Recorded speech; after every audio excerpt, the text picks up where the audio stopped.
I just finished playing through Watchtower, and it has been one of the most mind-blowing experiences that showcases how great creations can be for Starfield. Now, for context, I have an entire series dedicated to playing through Starfield Creations, and the last video I made on Watchtower was a 1 hour long playthrough, which I decided to not do as a series. After 12 hours playing through the creation, I think it's just much easier for you if I summarize the experience in one video right here. So, no faffing around, let's dive straight into it. Watchtower boasts a bunch of incredible features: Skydrops, being able to rain down missiles and robots to fight for you in battle; fleet control, a way of flying through space with the backup of all of your spare ships and your favorite companions; and a starship base, complete with a variety of stores, characters, and a customizable player-owned home, and a story that could rival the likes of Shattered Space. This creation is pretty much a DLC-sized expansion that not only expands on the base mechanics of the game and gives you a new sense of exploration, but I think this is one of the first creations that truly respects what Starfield is and what it's capable of, giving you everything you would have hoped for from an official DLC. So I'm going to try and avoid spoilers until around about the 5 to 6 minute mark. I'll let you know when it happens, and there'll be chapters down below. But let's go through the process of playing Watchtower to see if it's something you're going to be interested in. So when you first start playing Watchtower, you're going to be introduced to a character called Torrin. Now, we're not going to go into his backstory because that's spoiler territory, but just know that the voice acting for this character is incredible, and every character that you're going to meet throughout playing Watchtower. There are some navies with fewer ships than you. And I wouldn't be surprised if some of the local powers were starting to feel a little bit threatened. Torrin is on a mission to take down Watchtower. They are the bad guys, and as you join him, you will be introduced to 2 new NPCs.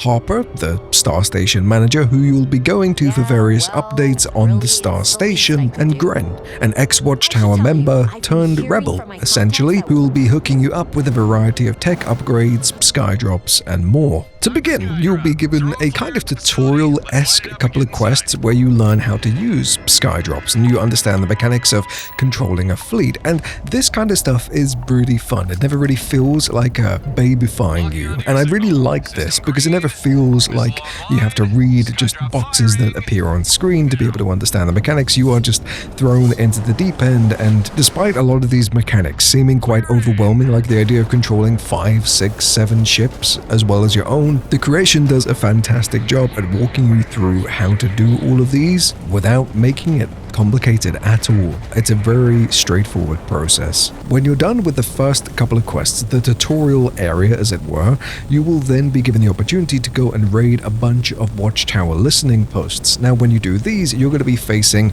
giant mechs, and there could be 1 there could be 2 or 3, alongside a variety of Watchtower troops, other robots. Things can get pretty damn intense. I think the coolest mechanic here is the fact that skydrops are essential. You can prime them by activating the throwable skydrop flare. You will then be able to select the type of skydrop that you want, because there's more than just one. It isn't just one missile that comes from space.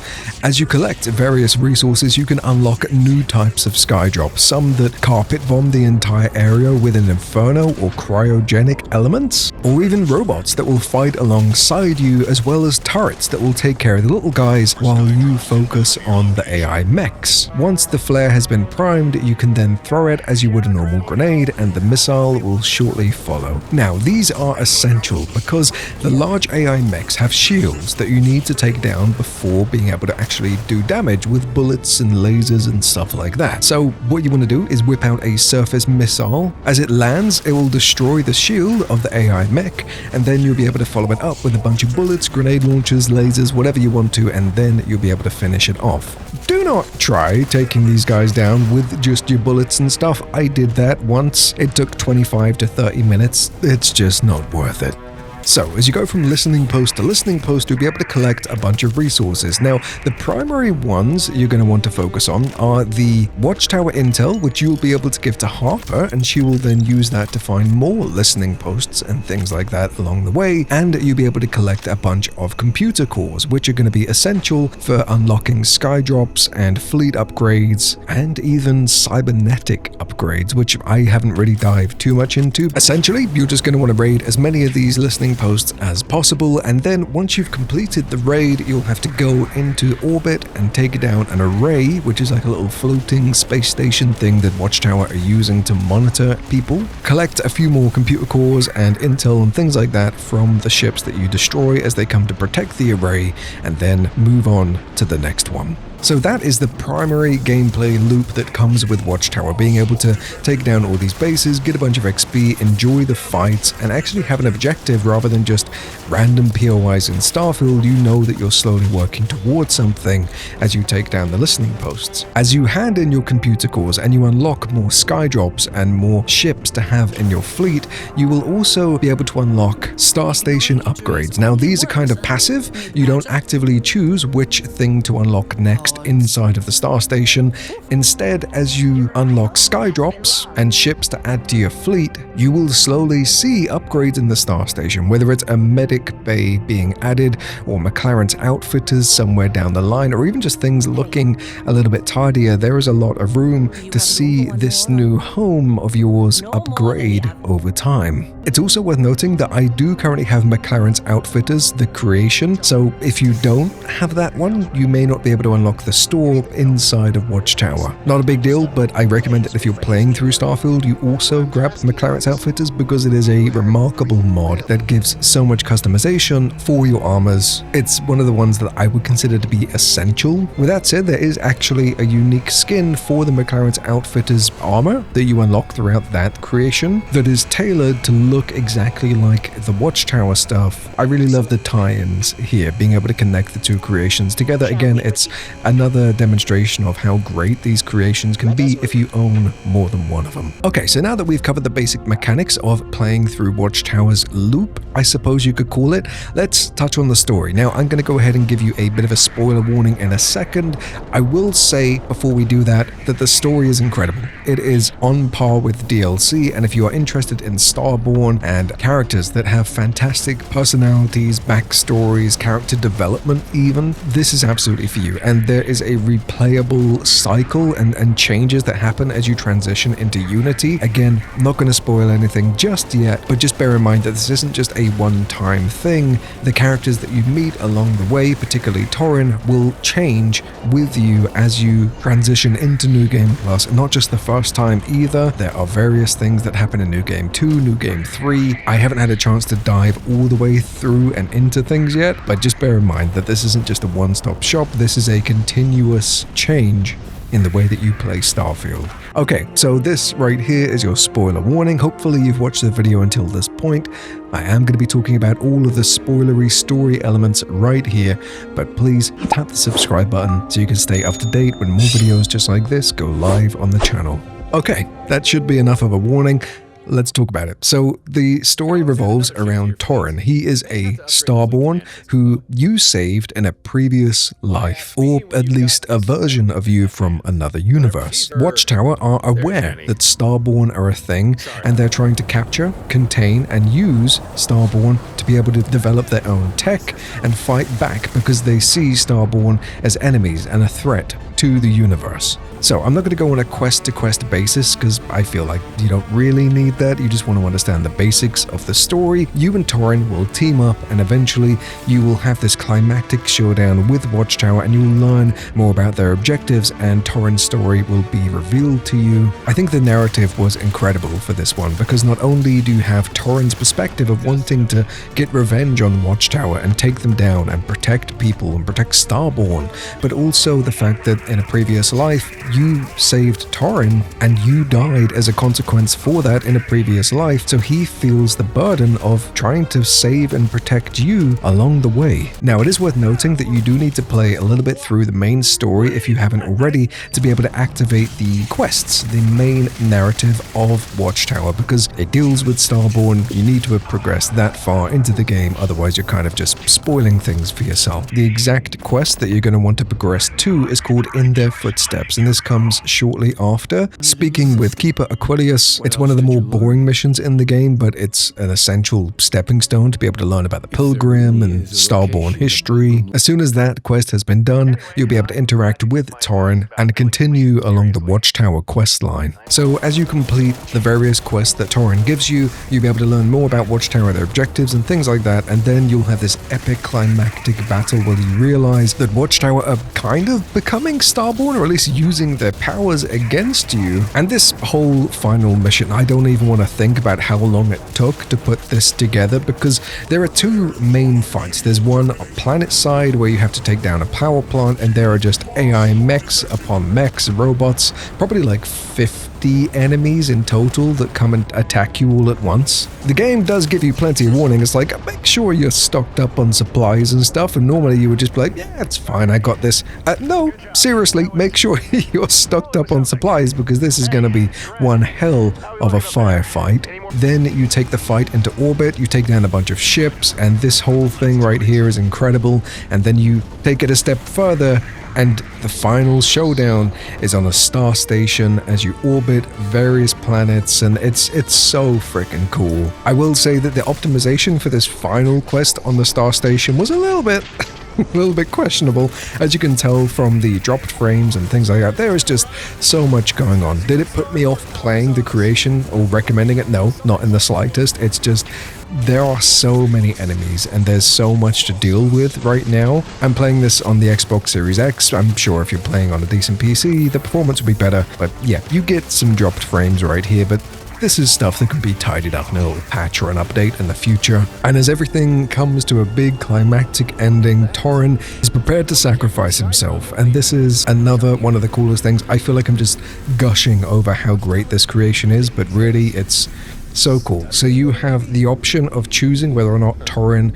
sacrifices himself, or you can push to keep him alive and say, no, we are doing this together. And there are various endings depending on what you choose. So here are the results that I got. I'm not sure if this is all of them, but I think I did like 3 or 4 variations. The first one is you let Torin sacrifice himself, and then you escape from Watchtower HQ and nothing really happens. You can unlock a really cool Skydrop from Gren, but that's pretty much it. Then you have another ending where Torin will go into the armory, I think it's called, and you will have the option to go with him. If you choose to join him, you'll enter this really strange void area, which I think was a really cool touch. Lots of interesting artistic choices here, and you'll be able to meet a version of Torin that's kind of like his spirit, and he will ask to bond with you, to take his hand. And this, remember when I said about the replayability elements of Watchtower? This is where it happens, because you have the choice to take his hand, and Torin will follow you as you enter the Unity at any point in the future. You will still have to find him the way that you did when you started the quest, but once you travel through the Unity, you do your New Game Plus, you find Torin, all of the dialogue options are going to be different.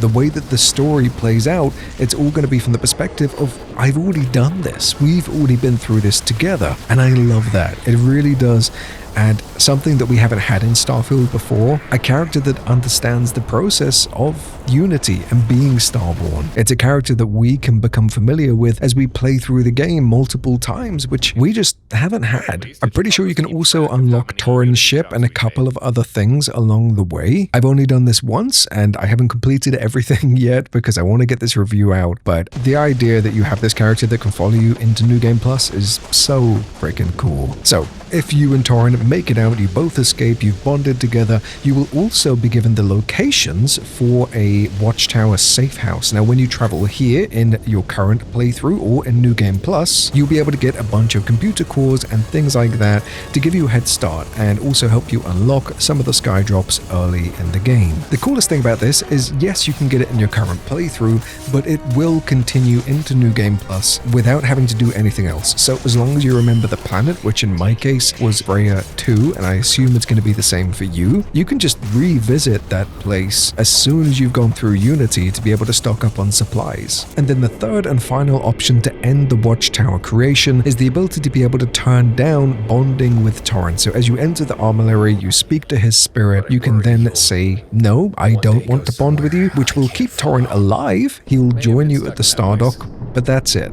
He won't remember any of the events that happened. He won't continue into Unity with you. You could replay Watchtower and you can do all of this again, but there won't be any new dialogue or anything like that along the way. And there we go. After 15.5 minutes of me waffling in your ear about a single creation, I hope you get the idea of how big of a deal Watchtower actually is. And I want to give a full hats off and a round of applause to the developers of this creation because it is remarkable. I would expect something like this from Bethesda, from a multi-billion-dollar company that is in charge of the game, and yet it's individual people making things like this that give Starfield life, and you are the ones keeping it going, keeping people interested, and giving us new adventures and new things to explore in the game. So sincerely, thank you. And for anybody looking to pick this one up, I think it is absolutely worth the money. If I'm going to be a little bit nitpicky, I would have liked to see a little bit more customization with the Stardock area and the player-owned home, apartment, whatever you want to call it. Just being able to add some of my own things into the Stardock or a slightly bigger player-owned home, but I get the idea that it's a base in space. Hey, that rhymed. There's also the fact that you don't have enough computer cores to unlock everything in the game, not without doing a really tedious workaround. See, the way you unlock computer cores, like I said earlier on, is to go to these listening posts, take down some enemies, find the loot, and then return home. However, you get access to the listening posts by handing in intel, and then you're given a new place to go to, and that's the loot. But after a certain period of time, once you've taken down all of the main listening posts that you're told to go and take down, Harper will say, yeah, no, I don't need any more intel now, you've got them all, but you can still find them as POIs. So let's say you're 20, 30 computer cores short. The only way you're going to be able to unlock everything in the game is to go to a random planet, look around, try and see if there's a listening post. If there is, go to it. If not, find another planet, look around. If there's not, find another planet, look around. And this mechanic, when doing it 20, 30 times to be able to get those extra computer cores to unlock everything, it's really tedious. I would have much preferred Radiant quests where there are Watchtower survivors and you have to go and finish them off to be able to get the extra cores, or even an option to craft them on the workbench. But nope, you just have to do things the hard way. There may be a little exploit you can do with the base safe house on Freya 2. I just don't think you should have to do that to be able to unlock the things in the creation. But in all honesty, these are just little nitpicky things that, again, could be added in a later patch. By the time you watch this, they could have already been implemented into the game, and I hope that they are. But besides that, it's a solid creation, and I think everybody that put this together should be very, very proud of themselves. But for now, that's pretty much it. Subscribe to the channel for weekly Starfield creation videos just like this. I love your faces. You're amazing, you're beautiful, and I'll catch you in the next one.